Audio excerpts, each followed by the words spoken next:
오늘의 주요 뉴스입니다. 계속되는 중부지방 물폭탄에 임진강 수위를 조절하는 군남댐도 수문을 전부 열어 초당 2,000톤의 물을 방류하고 있습니다. 집중호우로 올림픽대로와 동부간선도로 등 주요 도로와 차량 진입은 통제와 재개를 반복했습니다. 집중호우로 인한 인명피해도 잇따르고 있습니다. 평택에선 공장이 매몰돼 근로자 3명이 숨지고 1명이 크게 다쳤고, 가평에선 토사가 펜션을 덮쳐 3명이 숨지고 1명이 실종됐습니다. 중부지방은 내일까지 최대 300mm의 비가 올 것으로 보입니다. 쏟아진 폭우로 한강 수위가 많이 올라간 가운데 수도권 취수원이자 한강 수위에 직접적인 영향을 미치는 팔당댐은 한때 초당 14,000톤에 달하는 물을 방류했습니다. 정부가 내일 10만 채 규모의 수도권 주택 공급 대책을 발표합니다. 투기 수요를 차단하기 위해 탈루 혐의가 포착된 외국인 다주택자 42명에 대해 국세청은 세무조사에 착수했습니다. 10명의 확진자가 나오는 홍천 캠핑에 갔던 사람 중 1명이 원인 모를 집단 감염으로 추정되던 서울 강남의 커피 전문점에 30분간 머물렀던 것으로 확인됐습니다. 외교부가 뉴질랜드 재임 시절 성추행한 혐의를 받는 외교관을 소환해 대기 발령시키기로 했습니다. 또 뉴질랜드 대사에게 이 조치를 설명하고 외교 관례에 어긋나게 공개적으로 문제 제기를 한 뉴질랜드 정부에는 유감을 표했습니다.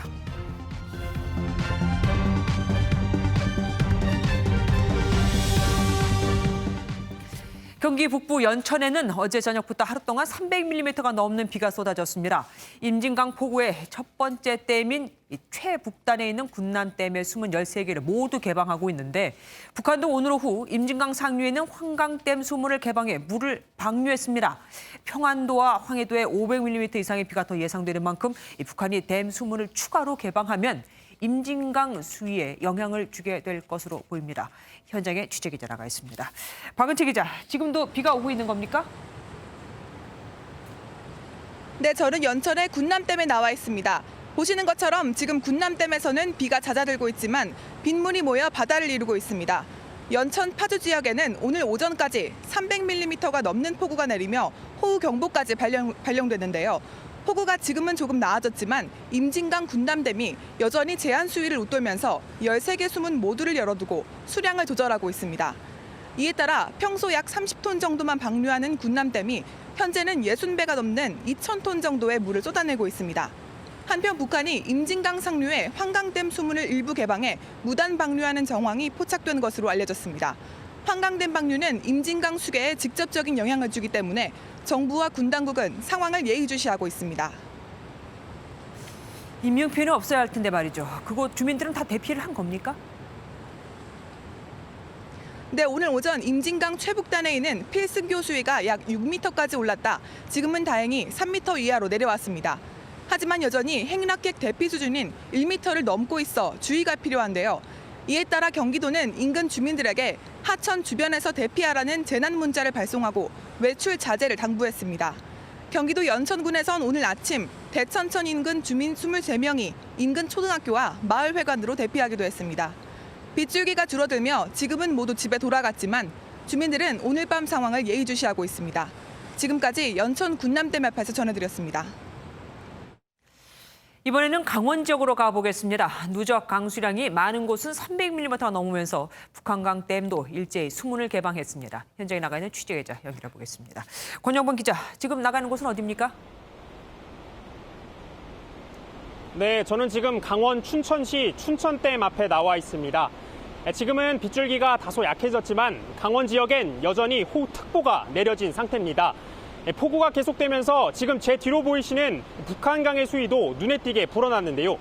담수량이 늘다 보니 북한강 수계댐 모두 수문을 열고 수위 조절에 나선 모습입니다.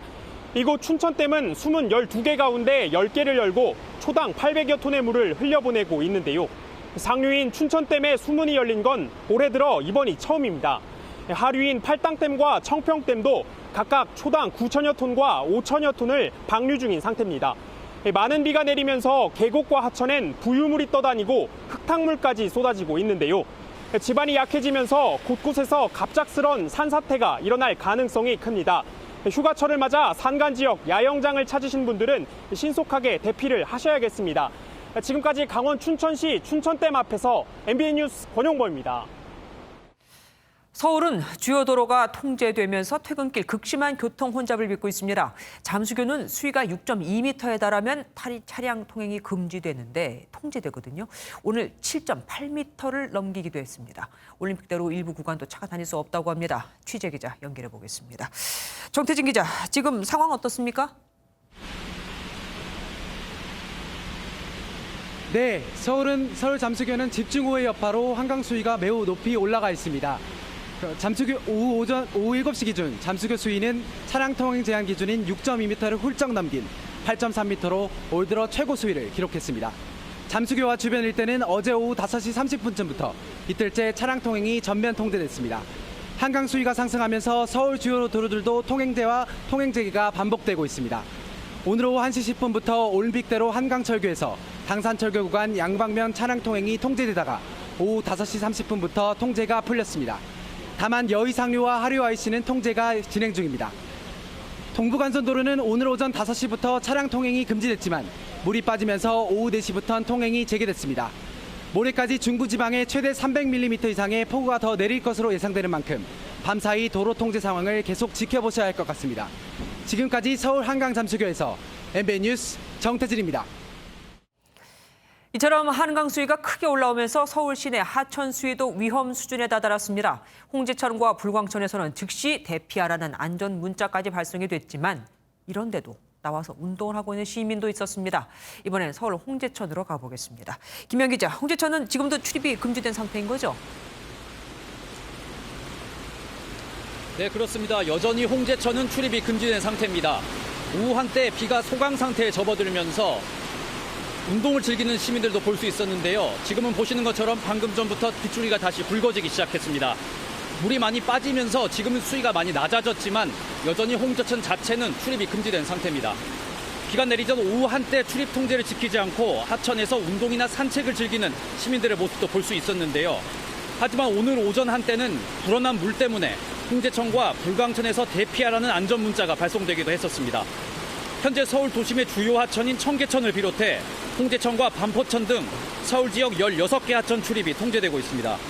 또 산사태 우려로 북한산과 관악산, 수락산 등의 입산도 금지된 상태입니다. 이번 장마 기간에 한강 상류 쪽에 많은 비가 집중됐습니다. 이 때문에 비가 조금만 오더라도 하천의 물은 순식간에 비어날 수 있습니다. 서울시는 하천의 수위 변화에 따라서 통제로가 언제든지 변경될 수 있다고 했기 때문에 수위 변화에 끝까지 집중하시는 것이 좋겠습니다. 지금까지 홍제천에서 MBN 뉴스 김현입니다. 폭우가 쏟아진 경기 남부에서는 사고가 속출했습니다. 가공물로 지어진 공장을 토사가 덮쳐 근로자 3명이 숨졌고 100명이 넘는 야영객이 불어난 물에 고립되기도 했습니다. 윤규란 기자가 보도합니다. 구조대가 무너진 구조물을 들어올리는 작업을 펼칩니다. 경기도 평택의 한 공장 안으로 토사가 들이닥쳐 작업자 3명이 숨지고 1명이 크게 다쳤습니다. 사고 당시 작업자들은 천막이 쳐진 가건물 형태의 작업장에 있다가 뒤에서 갑자기 밀려온 토사에 변을 당했습니다. 쏟아부어가지고 정신이 없었는데 이제 차 한 대가 들어오더니 직원 한 분이 막 내려와서 막 뛰어 올라가더라고. 그러더니 좀 있다가 바로 구급차하고. 평택에선 오전에만 130mm가 넘는 비가 쏟아졌습니다. 현장에 지금 침수되거나 붕괴 우려 있는 지역을 순찰하거나 하고 있습니다. 그런데 대형 사고가 나서 저희도 너무 안타깝게 생각합니다. 새벽 시간 차들이 일렬로 다리를 건너갑니다. 하천이 넘치면서 진출입로가 막혀 고립된 캠프장 이용객들의 차량입니다.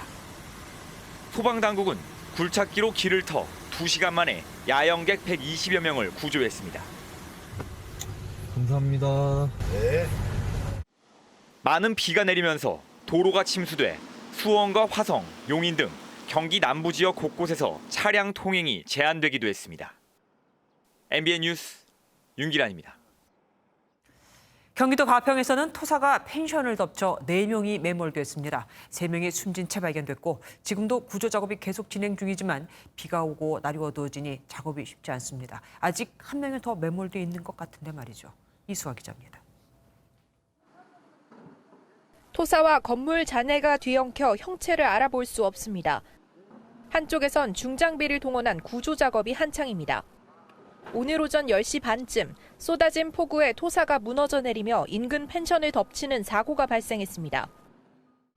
사고 현장입니다. 쓸려 내려온 토사에 주차돼 있던 차량과 주변 도로가 모두 매몰된 상태입니다.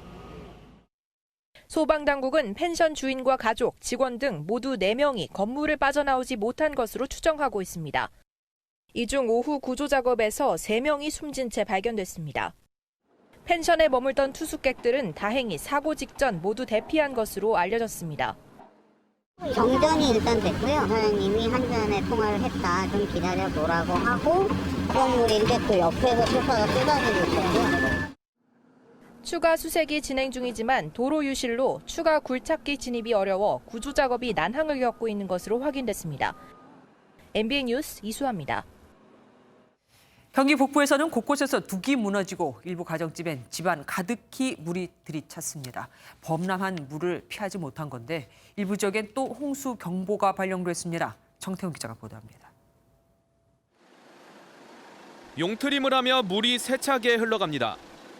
폭우가 지나간 길목은 보수공사로 눈코 뜰 새 없습니다. 가정집은 서랍 한가득 빗물이 담겨 나옵니다.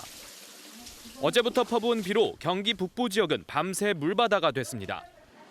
하천 주변의 일부 도로는 통제됐고 각종 토사 유출 신고가 잇따랐습니다. 밤새 내린 비로 보시는 것처럼 폭우를 이기지 못한 둑이 곳곳에서 무너져 내려 있는 모습을 확인할 수 있습니다. 범람한 물을 피하지 못한 마을은 고스란히 피해를 입었습니다. 이 하천이 범람을 하니까 감당을 못하게 공장하고 저희 집 안에 내부가 다 침수가 됐어요. 차 안에서 한번 샜죠. 뭐 나갈 데가 없으니까. 여기서? 남양주 왕숙천 등 일부 하천에서는 홍수 경보도 발령되면서 인근 주민들은 긴급히 대피했습니다. MBN 뉴스 정태웅입니다.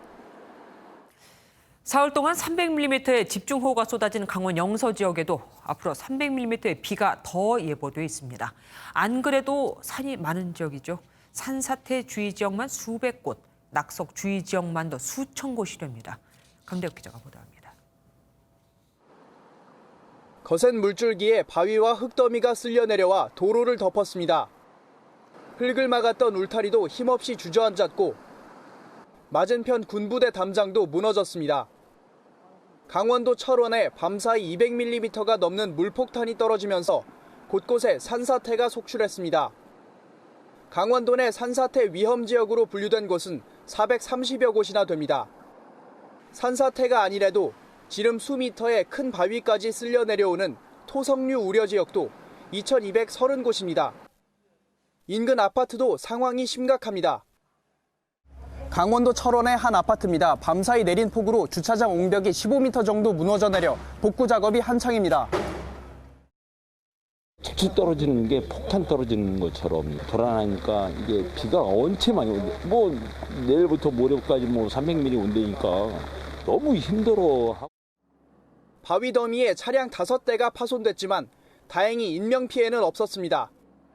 산림청은 강원도 산사태 위기경보를 주의에서 경계로 격상하고 2차 피해 예방을 위해 응급복구를 서두르고 있습니다. MBN 뉴스 강대엽입니다. 이번 폭우로 지금까지 가장 큰 피해를 입은 충북 지역엔 오늘도 강한 비가 쏟아졌습니다. 복구는커녕 불어난 물에 휩쓸린 실종자 수색에도 애를 먹고 있는데 또 폭우가 예보돼 있죠. 참 삼사태 가스 폭발까지 발생했습니다. 김영현 기자가 보도합니다. 마을 입구에 물이 들어차면서 어디가 도로인지 분간이 안 될 정도입니다. 지난주 문을영 경로당은 밀려들어온 토사에 온통 진흙투성이 됐습니다. 폭우에 떠내려온 부유물이 하천다리에 쌓이면서 물이 범람했습니다. 완전히 다 넘쳐버렸어요, 여기에. 여기 지금 있는 데까지 범람된 거죠. 임시 복구한 거예요, 지금 현재가. 산사태로 70대 여성이 숨진 한 마을은 복구에 엄두를 못 냅니다. 무너진 토사에 주택은 온데간데 없고 사방에 부서진 잔해물들만 널브러져 있습니다. 연일 쏟아지는 비에 작업자들이 어렵사리 전기줄을 연결해 끊어진 전기를 복구합니다. 이렇게 농작물을 기르던 밭은 쓸려 내려온 진흙더미에 그야말로 수태밭이 돼버렸습니다. 산사태가 덮쳐 가스 폭발로 50대 여성이 숨진 축사는 전쟁터를 방불케 합니다. 맥없이 쓰러진 지붕과 철제 기둥이 뒤엉켜 있고 한쪽에는 새끼 염소들만 덩그러니 남아 있습니다. 우선 장마가 길어지니까 임시적으로 우선 이제 급한 부분들만 이제 복구 작업을 하고 있는 상태예요. 하천물에 휩쓸려 실종된 소방대원과 실종자 수색도 폭우로 한때 중단됐습니다. 하염없이 쏟아지는 비에 고무부토는 물에 뜨지도 못합니다. 이번 주 내내 충북 지역에 비 예보가 있어 피해는 더 커질 것으로 보입니다. MBN 뉴스 김영현입니다. 장마 전선이 중부지방에 머무르면서 내일까지 최대 300mm의 비가 더 쏟아질 거라고 하죠. 한강 수위가 높아져 서울에도 홍수가 나는 게 아닌가 싶지만 아직 홍수로까지 이어질 정도는 아니라고 합니다. 기상청 담당하는 이현재 기자가 설명해 드립니다. 수도권 홍수 방어에서 가장 중요한 댐은 경기도 하남시에 위치한 팔당댐입니다. 원래 홍수 조절 기능을 하는 댐은 아니지만 북한강과 남한강이 만나는 곳에 세워져 있어 팔당댐에서 물이 얼마나 나가는지에 따라 한강 수위가 결정될 수 있습니다. 그러니까 팔당댐이 넘치면 한강도 넘쳐 홍수가 날 수도 있습니다. 서울 잠수교 수위가 약 8m까지 올랐고 여의도 한강공원도 일부 침수됐지만 아직 한강이 범람할 정도는 아닙니다. 팔당댐 수위는 약 24m 정도로 유지되고 있어 계획 홍수위인 27m까지는 아직 여유가 있습니다. 팔당댐이 오후 12시 40분쯤 초당 약 14,000톤의 물도 내보냈지만 최대 방류량은 26,000톤이라 아직 최대치의 절반 정도입니다. 지난 1990년 9월 이틀 만에 500mm의 폭우가 와 수위가 26.2m를 넘은 적이 있지만 이후엔 25.5m를 넘지 않았습니다. 물론 아직 안심할 때는 아닙니다. 지금도 한강 수위가 높아 곳곳이 침수되고 있고 제4호 태풍 하구핏이 북상하면서 더운 바다에서 가져온 수증기를 장마전선에 공급해 비구름을 키울 전망이기 때문입니다. 한강홍수통제소는 한강 수계댐들의 방류량을 조절하며 이번 주 내내 이어질 집중호우에 대비하고 있습니다. MB뉴스 이현재입니다. 서울 강남도로 한복판에서는 출근 시간이 갓 지난 시각에 싱크홀이 발생해 자칫 큰 사고로 이어질 뻔했습니다. 깊이가 무려 2m나 됐죠. 인천에 있는 어린이 놀이터에서도 싱크홀이 발생했습니다. 홍지호 기자가 보도합니다. 서울 강남의 한 교차로 도로 한가운데 구멍이 움푹 파였습니다. 차량을 통제하고 굴착기를 동원해 구멍을 메웁니다. 출근 시간이 갓 지난 오전 9시 40분쯤 서울 논현동의 한 도로에서 지름 1.5m, 깊이 2m가량 크기의 싱크홀이 발생했습니다. 다친 사람은 없었지만 양방향이 통제되면서 극심한 정체를 빚었습니다. 실제로 자갈로 메울 거예요. 아니 그러지는 않는데 집안들이 약한 부분에 있어서는 간혹 그런 상황이 발생은 해요. 곧바로 복구 작업에 들어간 지 4시간 만에 통행이 재개됐습니다. 인천의 한 아파트 놀이터에서도 지름 2m 크기의 싱크홀이 발생했습니다. 관리사무소 직원이 순찰하다 구멍을 발견하고 신고했는데 다행히 인명피해는 없었습니다. 구청 측은 폭우로 흙이 떠내려가며 땅꺼짐이 생겼을 가능성에 무게를 두고 원인을 조사하고 있습니다. 헬기에 매달린 소방대원이 강물 한가운데 고립된 컨테이너로 조심스럽게 접근합니다. 서울 한강 인근에서 크레인으로 컨테이너를 옮기던 작업자 2명이 불어난 강물에 고립됐습니다. 소방당국은 곧바로 헬기를 출동시켰고 1시간여 만에 작업자들을 무사히 구조했습니다. MBN 뉴스 홍지호입니다. 반지하 주택이 폭우의 물바다가 되는 모습. 영화 기생충의 인상적인 장면 중 하나였는데 실제로 25만 가구가 넘는 반지하 주택은 침수 피해에 취약할 수밖에 없습니다. 올해는 폭우가 길어져 거주민들의 걱정이 더 큽니다. 김민수 기자가 둘러봤습니다. 도로가 폭우에 잠기고 주인공 가족의 반지하 집엔 허리 높이만큼 물이 찼습니다. 영화 기생충의 한 장면처럼 반지하 집은 지면보다 낮게 자리하고 있어 내리는 비와 역류하는 하수구 오수에 취약합니다. 경기 시흥시의 대야동과 신천동 일대는 영화 기생충에 나온 장면처럼 저지대 침수 지역에 위치한 반지하 주택이 밀집돼 있습니다. 주민들의 불안은 주변 상권에서부터 드러납니다. 침수 피해를 겪는 반지하 주택이 많은 만큼 이곳 일대에는 배수관 수리를 해주는 업체를 쉽게 찾아볼 수 있습니다. 시흥시가 올해 대하동과 신천동 반지하에 거주하는 500가구를 조사한 결과 절반 이상이 침수 피해를 겪은 것으로 나타났습니다. 특히 3년 전 발생한 침수 피해는 재난 영화를 방불케 했습니다. 그게 아니라 여기 그냥 물이 떠도 번질번질하죠. 물을 거기서 버려요. 버려서 일로 내려와요. 계단으로. 최근 많은 비가 예상되는 상황에서 지자체에선 모래주머니 설치 등 제방 조치를 한다지만 실효성은 크지 않은 게 현실입니다. 조만간 침수 피해가 잦은 반지하 가구를 공공임대주택으로 쉽게 옮길 수 있게 국토교통부도 대책을 세웠지만 당장 이번 장마는 막막한 게 현실입니다. 한편 지난해 주거 실태 조사 결과 전국에는 25만 8천 가구가 반지하 주택에 거주하고 있는 것으로 나타났습니다. MBN 뉴스 김민수입니다. 문재인 대통령이 집중호우로 피해가 커지자 여름 휴가를 취소했습니다. 정세균 총리는 수해 현장을 찾아 상황을 점검했습니다. 황정 기자가 보도합니다.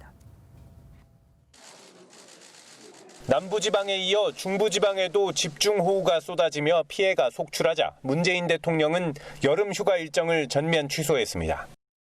지난 주말을 양산 사저에서 보냈던 문 대통령은 청와대로 복귀해 호우 피해 상황을 보고받았습니다.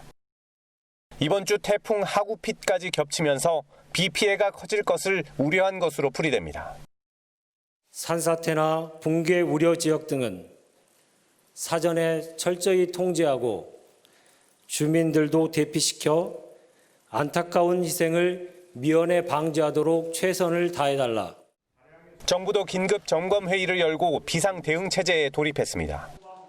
정세균 국무총리는 호우특보 발령 시 불필요한 외출과 야외 작업을 자제해달라고 당부하고 수해를 당한 경기도 이천 서경 저수지를 찾았습니다.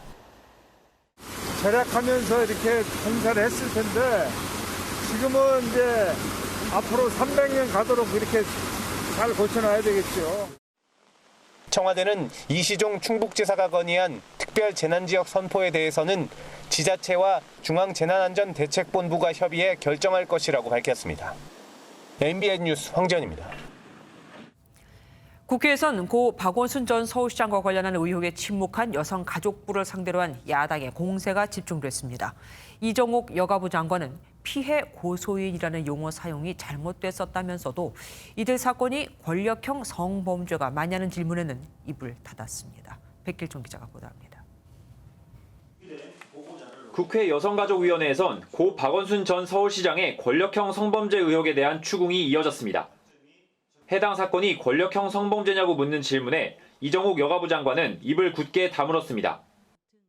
아니, 권력형 성범죄가 맞습니까? 아닙니까? 장관님 그에 대한 견해가 없습니까? 지금 수사 중인 사건으로 알고 있습니다. 반면에 여가부가 피해자 용어 사용에 소극적이었다는 지적에는 잘못을 시인했습니다.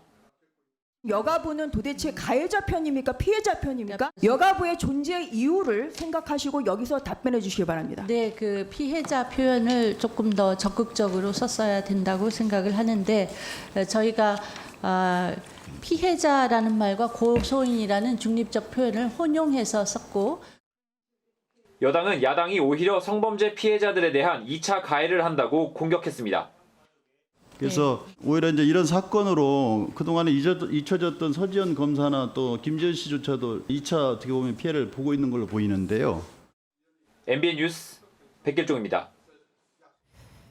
국회에선 여야가 법안 심사를 못한 책임을 놓고 또 서로 내탓 공방을 벌이다 결국 통합당 의원들이 전원 퇴장한 상태에서 고위공직자 범죄수사처 설치와 관련된 후속 법안이 의결됐습니다. 조금 전에는 종합부동산세 인상을 포함한 11개 부동산법도 일괄 의결됐습니다. 최형규 기자입니다. 국회 법사위 전체 회의가 열리자마자 미래통합당 의원들은 지난달 29일 법사위에서 여당이 법안 심사 없이 부동산 관련법을 일방 처리했다며 성토를 쏟아냈습니다. 국회법에 규정된 소위에서 심의를 반드시 하라는 국회의원의 심의 권한을 이런 식으로 일방적으로 계속 끌고 가시겠습니까? 이게 독재와 다른 게 뭡니까? 더불어민주당은 상임위 소위 구성에 협조하지 않은 것은 야당이라고 반박했습니다. 다른 상임위에서 정책적으로 결정한 문제에 관해서 우리가 법사에서 말갈부하지 말아야 된다. 이게 체계작구상의 문제가 없다고 하면 당연히 법사위에서는 의결해서 가야 되는 겁니다. 이 과정에서 법사위 소위 구성 문제를 두고 의사진행 발언만 1시간 가까이 이어졌습니다. 우리가 소위 구성을 거부한 게 아니에요. 예? 막 지르면 되는 일이 아니에요. 정말 소위 구성 안 된 거 누구 책임입니까? 김동욱 간사님 정확하게 말하세요. 스포츠윤리센터의 조사권을 강화하는 최숙현법 심사 과정에선 찬반 토론을 하자는 여당과 소위에서 논의하자는 야당이 충돌해 결국 통합당 의원들이 모두 퇴장했습니다. 이 법안만큼은 정말 이소위로 가야 되는 법안이었습니다. 이 법의 실효성을 위해서는 진술 요구권을 없이 이게 과연 뭐 때문에 이 법안을 만들겠냐는. 법사위는 또 통합당 퇴장 속에 고위공직자 범죄수사처 설치와 관련된 후속 법안도 의결했습니다. MBN 뉴스 최영규입니다. 세입자 보호를 위한 임대차 3법이 예고됐던 지난달 서울 아파트 전세 계약 건수가 뚝 떨어졌습니다. 관련 통계가 나오기 시작한 일이 최소를 기록한 건데 전세 매물이 아예 없는 거래 절벽인 아파트 단지까지 등장했습니다. 반면 아파트 매매 건수는 엄청 늘었습니다. 이기준 기자가 보도합니다.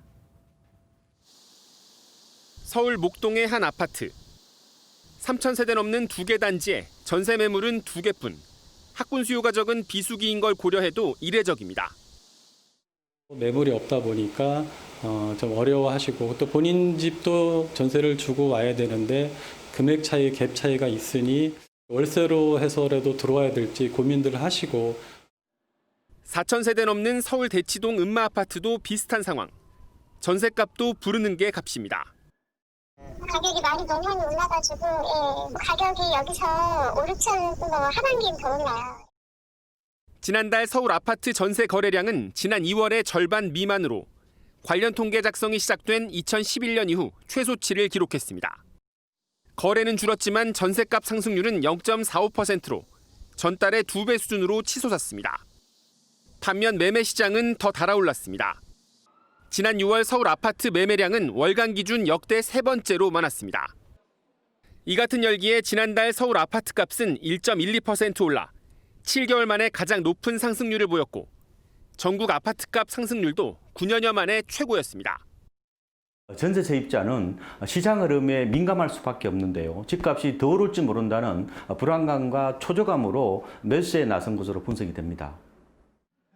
일부 집주인들이 보유세 등 부담에 전세를 월세로 전환하는 것까지 고려하면 전세 거래 위축은 당분간 지속될 전망입니다.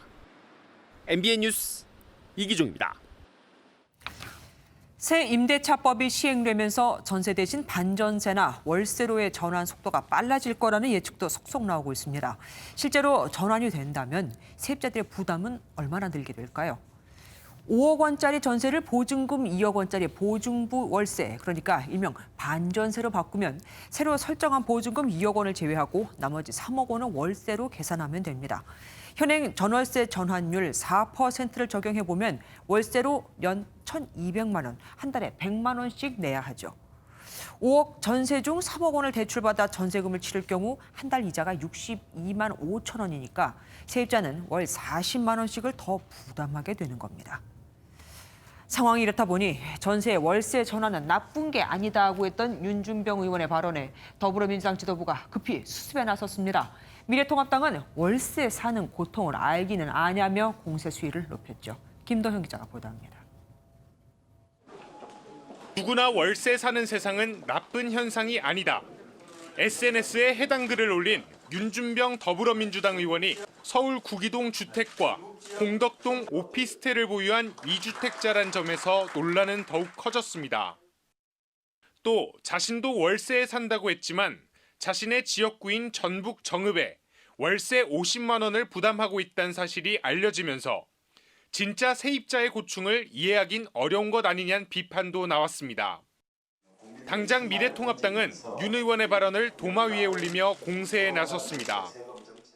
월세 사는 사람들의 고통이나 어려움이 무엇인지 제대로 알고나 이런 월세로밖에 살 수 없는 세상이 다가오면 그것이 과연 민주당이 바라는 서민 주거 안정인지. 논란이 커지자 윤 의원은 전세는 선이고 월세는 악이라는 표현을 경계해야 한다는 취지라며 월세가 전세보다 비싸지 않도록 전월세 전환율을 잘 챙겨 나가겠다고 덧붙였습니다. 민주당 지도부는 임대차 보호법 제도의 내용과 취지의 홍보를 주문하며 수습에 나섰습니다. 임대인과 임차인 간 제도 오해에 의한 갈등도 예상되니 신속하게 대응을 해주시기 바랍니다. 한편 심상정 정의당 대표는 고위공직자가 1주택을 초과 보유하지 못하도록 하는 공직자윤리법 일부 개정 법률안을 대표 발의했습니다. MBN 뉴스 김도형입니다. 정부가 내일은 수도권 주택 공급 대책을 내놓습니다. 규모는 10만 채가량 될 것으로 보이는데 유휴 부지를 활용하는 방안 외에 기부 체납 등을 통해 재건축 아파트 용적률을 완화하는 방안도 거론되고 있습니다. 이병주 기자입니다. 당정청은 7.10 부동산 대책 발표 이후 TF를 출범하고 주택 공급 확대를 위한 논의를 진행했습니다.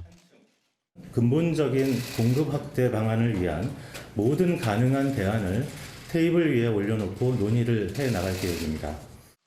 그린벨트 해제를 둘러싼 논란도 있었지만 막판 의견 조율을 거쳐 정부는 내일 수도권 주택 공급 대책을 발표할 예정입니다.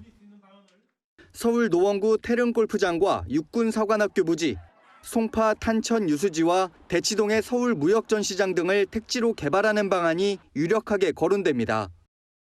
또 3기 신도시와 서울 용산 정비창 부지 등 기존 조성한 택지의 용적률을 상한까지 끌어올려 고밀도로 개발하는 대책도 고려됩니다.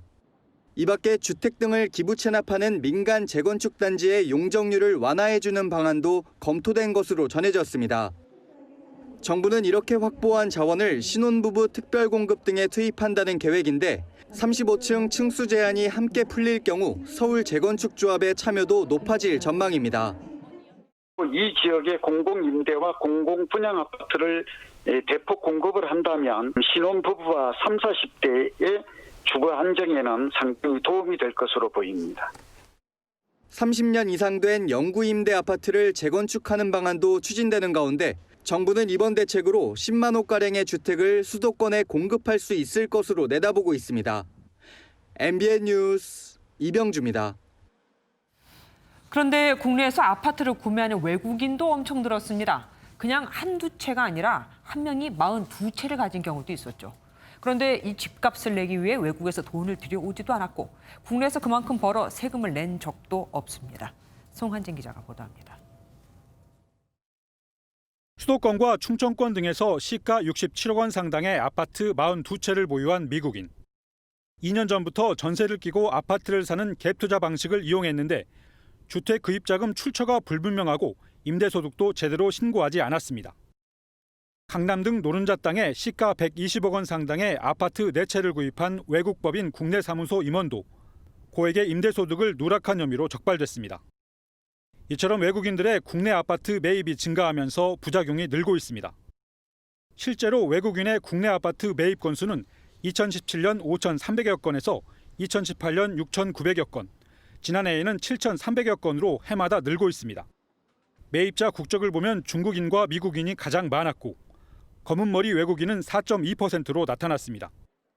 2채 이상 보유한 외국인도 1,000명이 넘었고 4채 이상도 65명이나 됐는데 이렇게 구입한 아파트 가운데 소유주가 직접 들어가 살지 않은 경우도 32.7%나 됐습니다. 실제 외국인들은 안 살질 않아요. 은행 대출도 안 하고 그냥 맨돈으로 합니다. 이제 아파트가 이제 우리나라 투기성이 되어버렸기 때문에 아파트만 주구장창 사는 거죠. 국세청은 탈루 혐의가 포착된 외국인 다주택 보유자 42명에 대해 세무조사에 나섰습니다. 외국인이 실제 거주하지 않는 아파트를 여러 채 취득, 보유하고 있는 것은 일반적으로 투기성 수요라 의심됩니다. 국세청은 외국인이 투기 목적으로 국내 아파트를 보유한 경우 상대국가 국세청에 통보하는 등 엄정 대응할 방침입니다. MBN 뉴스 송한진입니다. 마약에 취해 모텔에서 투신 소동을 벌인 30대 남성이 붙잡혔습니다. 무려 5시간 동안 난동을 부리면서 결국 경찰 특공대까지 투입됐습니다. 박상호 기자입니다. 모텔 5층 창문에 한 남성이 위태롭게 서 있습니다. 바로 위층에서 소방대원이 구조를 시도하고 지상에는 에어매트를 깔아놨습니다. 계속된 설득에도 남성이 꼼짝도 않자 경찰 특공대가 강제 진입을 시도합니다. 밧줄을 타고 뛰어내려 창틀에 서 있는 남성을 발로 차 순식간에 방 안으로 집어넣습니다. 그 순간 문 밖에서 대기하던 경찰이 안으로 들어가 남성을 제압합니다. 다 새벽 5시부터 했어. 죽는다 뛰내린다 하고 막 그래 위협을 할 경찰관들도 없지 못했지. 이 남성은 누군가에게 협박을 받고 있다며 경찰에 신고하고는 갑자기 투신 소동을 벌였습니다. 무려 5시간 동안 소동을 벌인 남성은 지방에 있는 어머니를 불러달라고 소리치는 등 횡설수설하는 모습을 보였습니다. 잡고 보니 필로폰을 투약한 상태였습니다. 방에선 일회용 주사기가 2개나 발견됐습니다. 양수은 나와서 꽃가스 감자 그래 해놨고 이야기 안 합니다. 경찰은 마약 투약 혐의에 업무방해와 재물손괴 혐의를 더해 구속영장을 신청했습니다. MBN 뉴스 박상호입니다. 얼마 전 인천 영종도 옆 잠진도란 섬에서 여행 가방에 담긴 20대 남성의 시신이 발견됐는데 2명이 자신들이 한 짓이라며 자수했습니다. 숨진 남성의 친구들이었습니다. 노승환 기자입니다. 지난달 31일 경찰로 신고 전화가 걸려왔습니다. 인천 영종도 옆 잠진도 내 산기슭에서 큰 여행 가방을 발견했는데 사람 시신이 있었다는 내용이었습니다. 용의선상에 올랐던 20대 2명은 서울에서 말다툼 끝에 친구를 죽게 하고 시신을 가방에 담아 유기했습니다. 이곳에 여행 가방을 버린 이들은 그 길로 자신들이 살고 있는 서울로 다시 도주했습니다. 며칠간 숨어지는 끝에 경찰이 가족을 설득하자 집 근처 서울 마포경찰서에 가 범행을 털어놨습니다. 지금 변호사 입회하에 조사하고 있으니까. 경찰은 2사람을 구속해 정확한 범행 경위를 확인할 예정입니다. MBN 뉴스 노승환입니다. 홍천 단체 캠핑에 참석한 6가족 중 1명이 서울 강남의 커피 전문점에 들렀던 것으로 확인됐습니다. 기존 커피 전문점에서 확진된 사람과 같은 자리에 앉아 있지도 않았었는데 말이죠. 이혁준 기자가 보도합니다.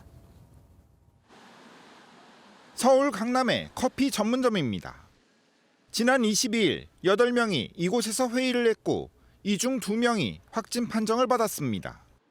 회의가 진행 중이던 오후 2시쯤 홍천군 단체 캠핑장 확진자도 이곳에 들렀습니다. 6가족 18명 중 증상 발현이 26일로 가장 빠른 확진자입니다. 캠핑 확진자는 이곳에 30분가량 머물렀습니다. 커피를 마셨고 마스크는 쓰지 않았습니다. 방역 당국은 캠핑 확진자가 커피 전문점에서 감염됐을 가능성을 확인하고 있습니다. 2m 이내 비말 전파로 감염됐는지 간접 접촉으로 인한 감염인지 역학 조사 중입니다. 바로 인접한 테이블은 아니고요. 한 CCTV 화면에는 같이 잡혀 있는 그런 사진 정도를 제가 봤고 저희 역학조사관이나 서울시에서 CCTV에 이런 동선에 대한 부분을 보고 있기 때문에. 커피 전문점 회의에 참석한 확진자와 관련한 누적 확진자는 양재동 식당을 포함해 10명으로 늘었고 캠핑장 역시 1명이 추가돼 10명입니다. MBN 뉴스 이혁준입니다. 고 박원순 전 서울시장에게 성추행을 당했다고 주장하는 피해자는 서울시 관계자들에게 고충을 토로했지만 묵인됐다고 하고 있죠. 무려 20명이나 지목해 경찰에 그 명단을 주었는데 모두가 이를 부인했습니다. 경찰이 거짓말 탐지기 사용까지 검토 중입니다. 강세현 기자입니다. 피해자는 고 박원순 전 서울시장의 성추행 의혹 등에 대해 서울시 관계자 20명에게 고충을 호소했다고 밝혔습니다.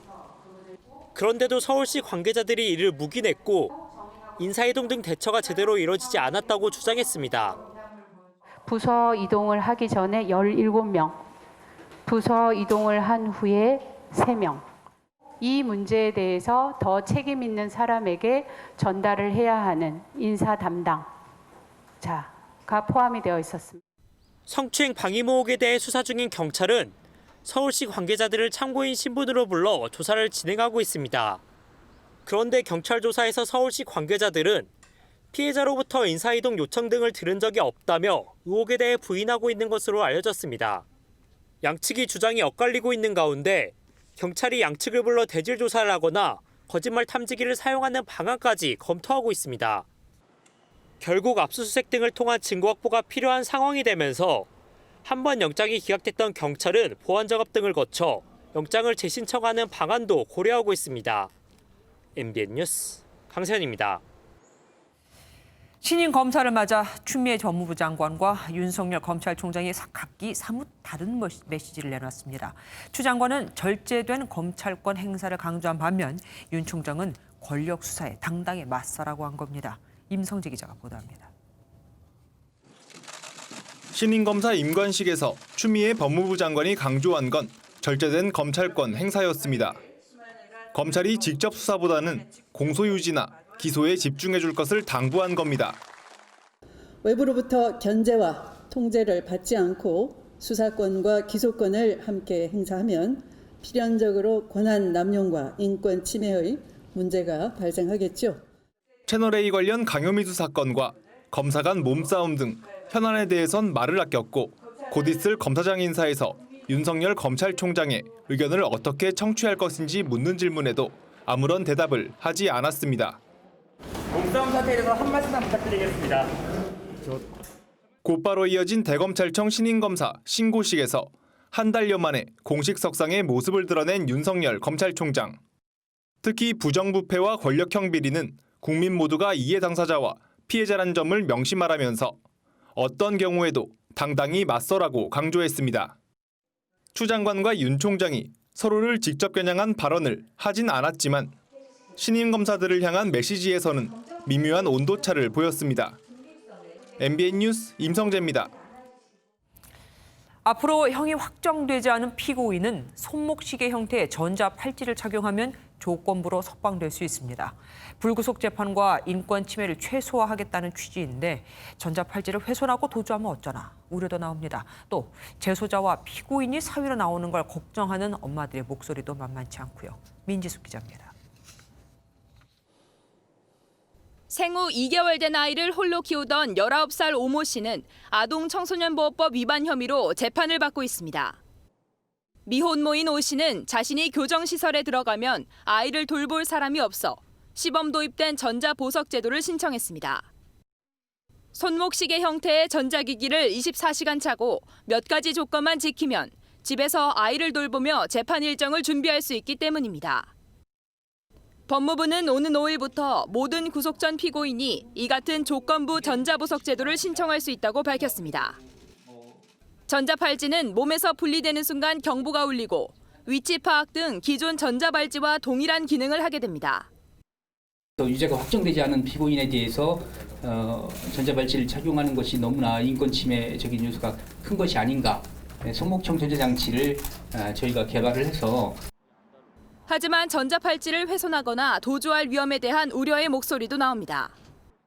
끊고 도망간다고 해서 바로 그 사람의 위치를 파악할 수 있다거나 바로 잡아올 수 있는 상황은 아니기 때문에 도주 우려 자체가 완벽하게 차단된다고 보기는 어려운 거는 맞습니다. 현행 전자발찌 제도의 경우 성폭력과 살인 등 4대 중범죄 사범에 한해 적용되지만 인권 침해 논란이 계속되는 상황. 첫 실험대에 오르는 전자팔찌 제도가 새로운 대안이 될 수 있을지 주목됩니다. MBN 뉴스 민지숙입니다.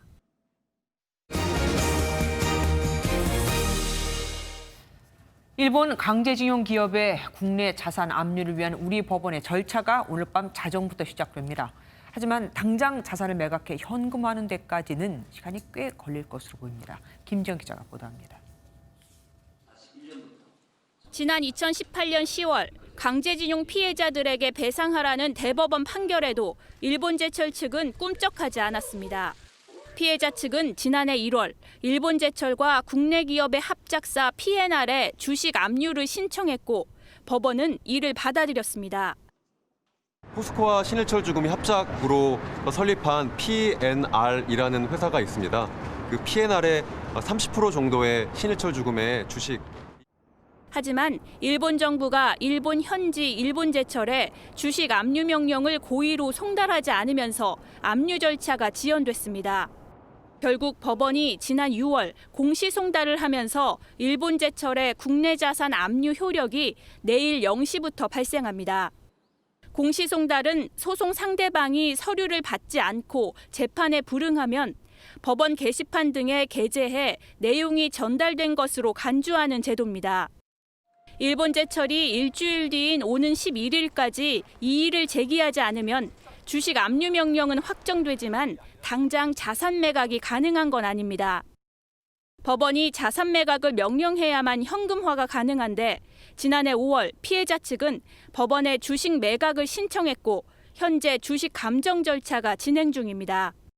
일본 정부는 자산 매각이 결정되면 관세 인상이나 비자 발급 제한 등의 보복 조치를 검토하는 것으로 알려졌습니다.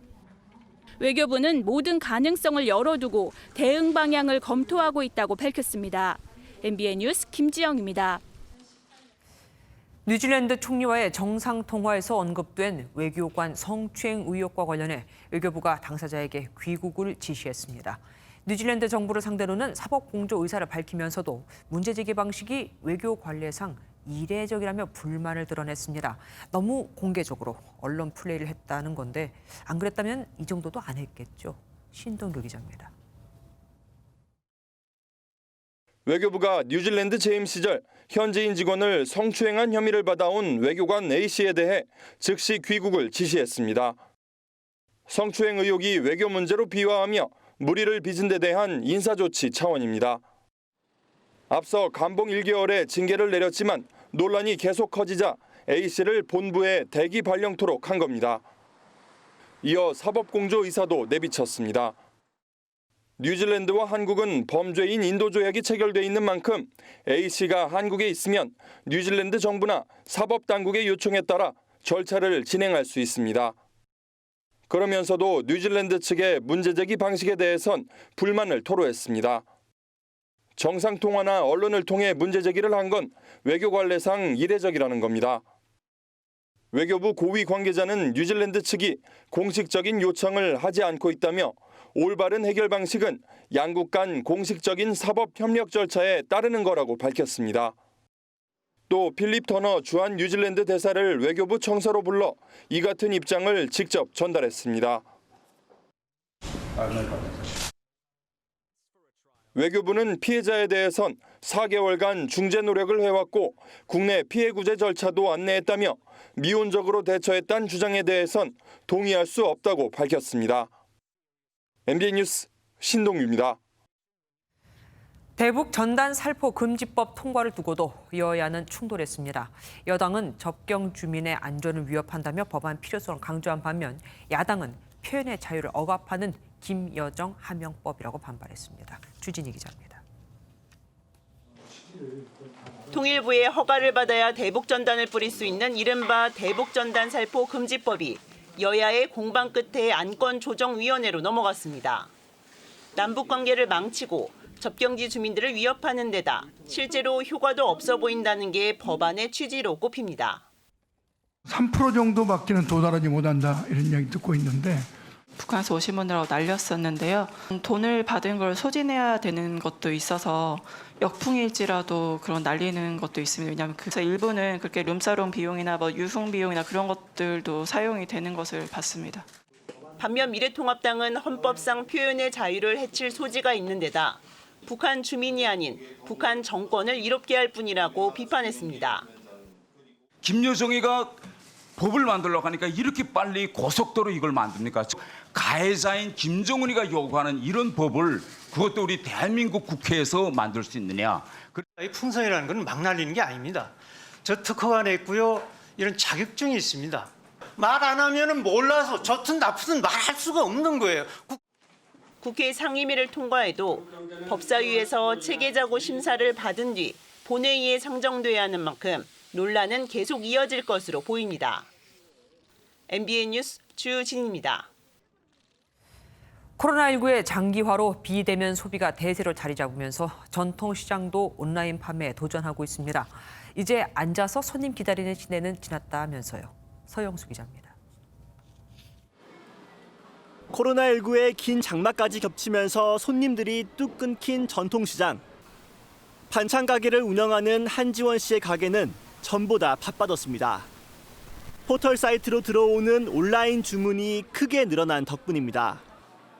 고객들이 포털에서 코다리 조림 같은 반찬을 시키면 2시간 안에 배달해주는 서비스인데 지난해보다 주문량이 15배나 늘어났습니다.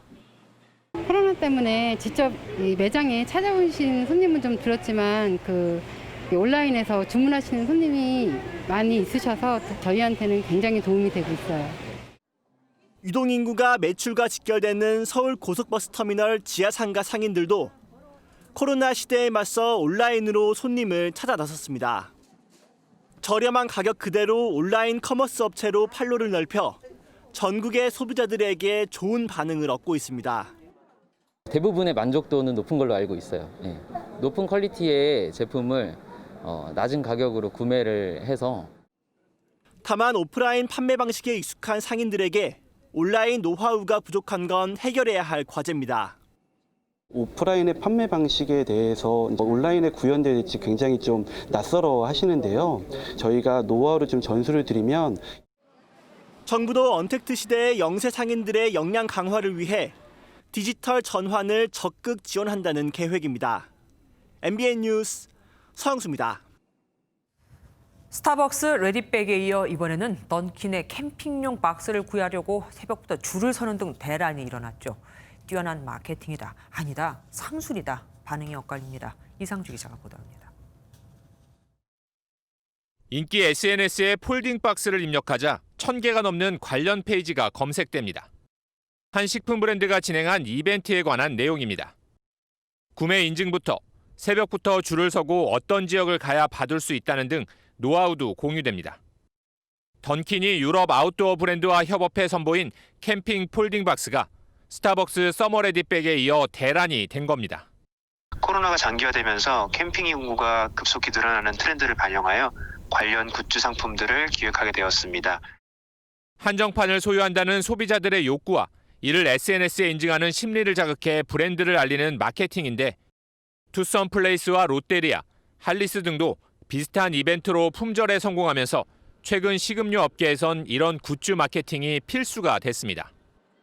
그러나 한정판이 고가에 거래되면서 사은품을 받으려고 본 제품을 대량 구매한 뒤 버리고 가는 주객이 전도되는 일도 일어나고 있습니다. 한정품을 갖고자 하는 소비자들 그리고 그것을 인증하고 싶어하는 그런 마음들을 충족시킴으로써 한편으로는 기존 기업의 제품에 나쁜 영향을 끼칠 수도 있다는 점. 전문가들은 한정판 이벤트가 반복되면 브랜드의 가치도 떨어질 수 있다며 소비자의 호기심을 자극하는 수준의 마케팅 조절이 필요하다고 지적했습니다. MBN 뉴스 이상주입니다. 미국의 첫 민간 우주선이 국제우주정거장에 2달간 머물다 지구로 무사히 돌아왔습니다. 미 항공우주국 나사 소속 우주비행사 2명은 육지가 아닌 바다로 귀환했습니다. 이런 식의 귀환은 45년 만입니다. 김희경 기자가 보도합니다.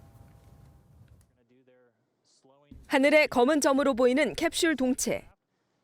빠른 속도로 내려오다 낙하산을 펴고 곧 바다에 떨어집니다. Splashdown. As you can see on your screen, we have visual confirmation for splashdown. 이렇게 우주 비행사가 스플래시다운 해상 착륙 방식으로 지구로 귀환한 것은 45년 만입니다. 우주 비행사 2명은 우리 시간으로 오늘 새벽 1시 51분 마지막 궤도 비행을 마치고 캡슐 동체를 분리시켰습니다. 이후 화씨 3,500도, 섭씨 1,900도의 고열을 견디며 대기권으로 진입하는 데 성공했습니다.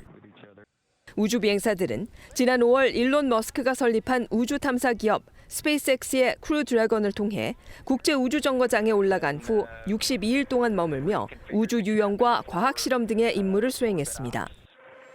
트럼프 대통령은 이들의 귀환 직후 트위터를 통해 2달간 성공적으로 임무를 완수하고 지구로 돌아온 것에 대해 모두에게 감사하다고 밝혔습니다. 9월 말쯤에는 우주 비행사 4명이 또 우주로 날아가 6개월간 임무를 수행하게 됩니다. It was a big day for our nation. It was a big day for NASA, for human spaceflight, for SpaceX, and for our international partners. 스페이스X는 내년 가을 전직 나사 관리가 운영하는 텍사스주 휴스턴의 한 회사와의 제휴로 고객 3명을 우주정거장에 보내는 등 민간인 우주관광 시대를 성큼 앞당길 것으로 보입니다. MBN 뉴스 김희경입니다. 코로나19 확산 기세가 꺾이지 않는 미국에선 하필 신규 확진자가 가장 많이 쏟아지고 있는 플로리다와 캘리포니아주에서 설상가상, 자연재해까지 겹쳤습니다. 플로리다주에선 동부 해안을 따라 허리케인 이사이아스가 북상 중이고 캘리포니아에서는 대형 산불이 며칠째 번지고 있습니다. 신혜진 기자입니다. 강한 비바람에 야자나무들이 금방이라도 뽑힐 듯 흔들립니다. 해안가에는 성남 파도가 매섭게 출렁거립니다. 카리브해 바하마를 강타했던 허리케인 이사이아스. 강한 바람과 폭우로 동반하며 최고 시속 110km의 속도로 미국 플로리다 해안을 따라 북상하고 있습니다.